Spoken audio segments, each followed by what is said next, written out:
Grace Darling by William Wordsworth. Among the dwellers in the silent fields the natural heart is touched, and public way and crowded street resound with ballad strains, inspired by one whose very name bespeaks favour divine, exalting human love, whom, since her birth on bleak Northumbria's coast, known unto few but prized as far as known, a single act endears to high and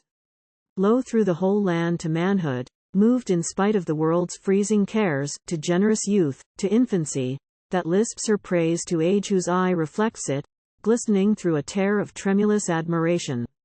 Such true fame awaits her, now, but, verily, good deeds do not imperishable record find save in the rolls of heaven, where hers may live a theme for angels, when they celebrate the high-souled virtues which forgetful earth has witnessed. Oh, that winds and waves could speak of things which their united power called forth from the pure depths of her humanity. A maiden gentle, yet, at duty's call, firm and unflinching, as the lighthouse reared on the island rock, her lonely dwelling place, or like the invincible rock itself that braves, age after age, the hostile elements, as when it guarded holy Cuthbert's cell. All night the storm had raged, nor ceased, nor paused, when, as day broke, the maid, through misty air, espies far off a wreck, amid the surf, beating on one of those disastrous isles, half of a vessel, half no more, the rest had vanished, swallowed up with all that there had for the common safety striven in vain, or thither thronged for refuge. With quick glance daughter and sire through optic glass discern, clinging about the remnant of this ship, creatures, how precious in the maiden's sight. For whom, belike, the old man grieves still more than for their fellow sufferers engulfed where every parting agony is hushed, and hope and fear mix not in further strife. But courage, father, let us out to sea, a few may yet be saved. The daughter's words, her earnest tone, and look beaming with faith, dispel the father's doubts, nor do they lack the noble-minded mother's helping hand to launch the boat, and with her blessing cheered, and inwardly sustained by silent prayer, together they put forth, father and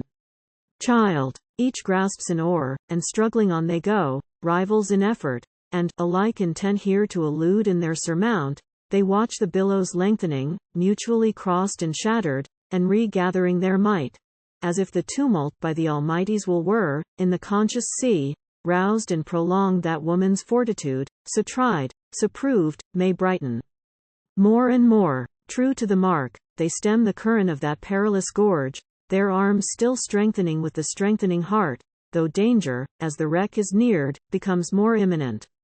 Not unseen do they approach, and rapture, with varieties of fear incessantly conflicting, thrills the frames of those who, in that dauntless energy, foretaste deliverance. But the least perturbed can scarcely trust his eyes, when he perceives that of the pair, tossed on the waves to bring hope to the hopeless, to the dying, life, one as a woman, a poor earthly sister, or, be the visitant other than she seems, a guardian spirit sent from pitying heaven, in woman's shape. But why prolong the tale, casting weak words amid a host of thoughts armed to repel them? Every hazard faced and difficulty mastered, with resolve that no one breathing should be left to perish, this last remainder of the crew are all placed in the little boat, then o'er the deep are safely borne, landed upon the beach, and, in fulfillment of God's mercy, lodged within the sheltering lighthouse. Shout, ye waves, send forth a song of triumph. Waves and winds, exult in this deliverance wrought through faith in him whose providence your rage hath served. Ye screaming sea-mews, in the concert join, and would that some immortal voice, a voice fitly attuned to all that gratitude breathes out from floor or couch, through pallid lips of the survivors, to the clouds might bear, blended with praise of that parental love, beneath whose watchful eye the maiden grew pious and pure, modest and yet so brave, though young so wise, though meek so resolute, might carry to the clouds and to the stars, yea, to celestial choirs, Grace Darling's name.